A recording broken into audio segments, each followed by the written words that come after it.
존 칼빈의 기독교 강요 26번째 강의를 시작하겠습니다. 이 강의는 존 칼빈의 기독교 강요 제2권 제6장부터 시작하겠습니다. 제6장의 대제는 타락한 인간은 마땅히 그리스도 안에서 구속을 구해야 한다입니다. 1절 소제목으로서 중보만이 타락한 인간을 도우신다입니다. 인류 전체는 아담 안에서 멸망했습니다. 따라서 우리가 시초에 있었던 고기성은 우리에게 아무 이익도 주지 못하고 도리어 큰 수치를 주는 것이 되어버렸습니다. 그러나 죄로 오염되고 부패한 인간을 자기의 작품으로 인정하시지 않는 하나님은 드디어 자기의 독생자를 통해서 구속자로 나타나셨습니다. 그러므로 우리는 조물주 하나님께 대한 지식이 있더라도 믿음이 그리스도 안에 계신 우리의 하나님 아버지를 보여주는 믿음이 따르지 않으면 모든 지식은 무용지물이 될 것입니다. 자연적인 순서로서는 우주라는 기구가 일종의 학교가 되어 그 안에서 우리가 경건을 배우고 거기서부터 다시 영원한 생명과 완전한 복록으로 전진하기로 되어 있었습니다. 그러나 사람이 반역한 후로 우리는 어느 쪽으로 향하든 간에 보이는 것은 하나님의 저주뿐인 것입니다. 우리의 허물 때문에 무고한 다른 피조물까지도 이 저주하에 잡혀있고 덮여있으며 우리의 영혼은 이 저주 앞서되어 절망에 빠지지 않을 수 없습니다. 그러므로 우리는 바울의 반언을 들어야 합니다. 하나님의 지혜에 있어서는 이 세상이 자기 지혜로 하나님을 알지 못하는 거로 하나님께서 전도에 미련한 것으로 믿는 자들을 권하시기를 기뻐하셨도다. 아멘. 무수한 기적이 가득히 들어찬 하늘과 땅 이웅된 극장을 바울은 하나님의 지혜라고 부릅니다. 이것을 잘 보면 우리는 지혜를 얻어 하나님을 알 수 있었을 것입니다. 그러나 그 혜택을 받지 못하기 때문에 하나님께서는 그리스도를 믿으라고 우리를 부르시는 것입니다.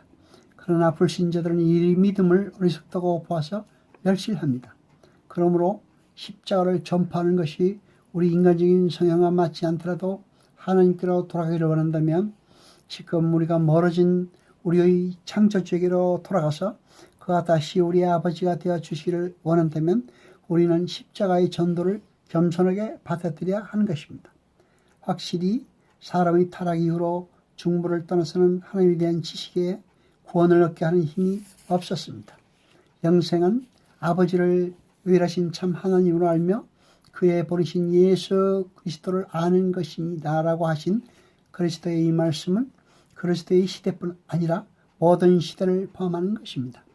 그러므로 우리가 구원으로 들어가서 또 구원의 혜택을 받기 위한 유일한 문이라고 모든 성경이 가르치는 그분의 은총이 없이 모든 불경한 자와 불신자들에게 하는 하늘을 말한다는 것은 어리석은 것입니다.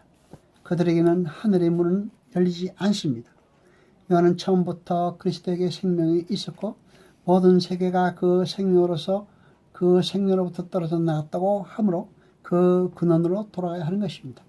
그리스도께서도 자기가 화해자이시기 때문에 자기를 생명이라고 선언하십니다.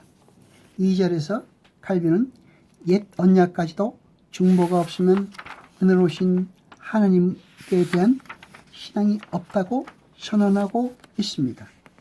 아브라함의 후손은 주로 머리 한 분이신 예수 그리스도로 인정이 되며 흩어진 사람들을 모으는 것이 직책인 그리스도가 나타날 때까지는 약속의 구원이 실현되지 않았다는 것은 분명합니다.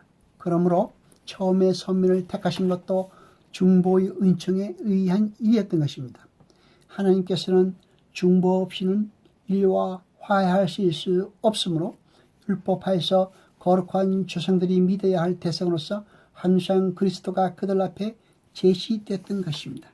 3절에서 칼빈은 구약의 믿음과 소망은 약속에 근거한다고 말하고 있습니다. 예언자들은 교회의 재건을 말할 때마다 다윗의 나라가 영원하리라는 약속을 백성들에게 상기시켰습니다. 하나님이 자비하시던 걸 알리기 위해서 모든 예언자가 항상 애써 선포한 것은 구속과 영원한 구원을 가져올 다윗의 나라였던 것입니다. 그래서 이사야는 내가 너에게 영원한 언약을 세우리니 곧 다윗에게 허락한 확실한 은혜니라. 내가 그를 만민에게 증거로 세웠다라고 하신 것을 말씀하고 있습니다. 다시 말하면 하나님께서 자비를 베풀어 주신다는 것을 말씀하신 것입니다. 모든 경건자들의 희망은 항상 그리스도에게만 있었습니다. 이것은 모든 예언자들도 같은 생각이었습니다. 네 번째 소제목으로 칼빈은 하나님께 대한 믿음은 곧 그리스도에 대한 믿음이라고 이야기하고 있습니다. 하나님께서는 유대 백성이 이런 예언을 듣고 깨달아서 직접 그리스도를 향해서 해방을 구하게 되기를 원하셨습니다. 그들은 부끄러운 타락 상태에 빠졌지만 대원칙에 대한 기억을 말소할 수는 없었습니다.